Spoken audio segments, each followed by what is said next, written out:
Според вештото лице од МВР, нема контаминација во трагите на ДНК на сега обвинетиот апелационен судија Ѓоко Ристов, пронајдени на алуминиумските фолии во кои биле завиткани 350.000 евра и созидани во куќа на неговите родители во Неготино. Во конкретното вештачење во трагите има ДНК профил на лицето Ѓоко Ристов. За обвинителката Искра Хаџивасилева, тоа што одбраната го спори овој доказ е опит за манипулација, а според одбраната на Ѓоко Ристов, адвокатот Звонко Давидовиќ, вели дека според одговорите на вештото лице, истите не се компетентни и валидни. Обвинителството изведе електронски комуникации на обвинети лица во други предмети и аудио разговори и фотографии. За обвинителството има многу детали и агли кои укажуваат на корупција.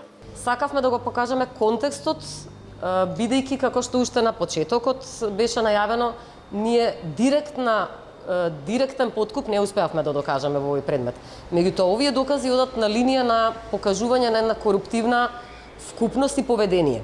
Нешто што беше забележливо и низ овие докази е просто тешкотијата на истрагата. Ако забележавте во последната доказ кој го гледавме, тоа е снимка од разговор, просто самиот обвинет е свесен дека е предмет на самиот го вели тоа, дека можеби треба да внимава бидејќи е предмет на надзор.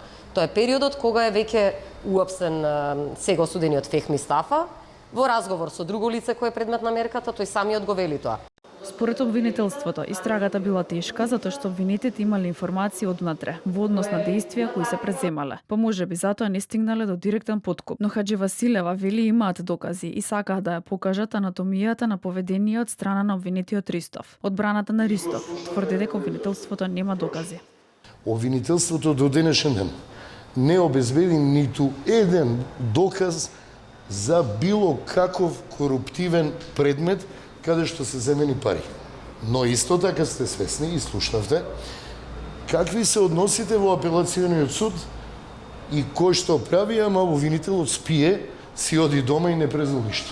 Очигледно дека нешто не е во ред, затоа што вие сте свесни, вчера беше запалено возилото на судијата и беше предизвикана поголема штета и богами и загрозување на општата сигурност на луѓето во зградата.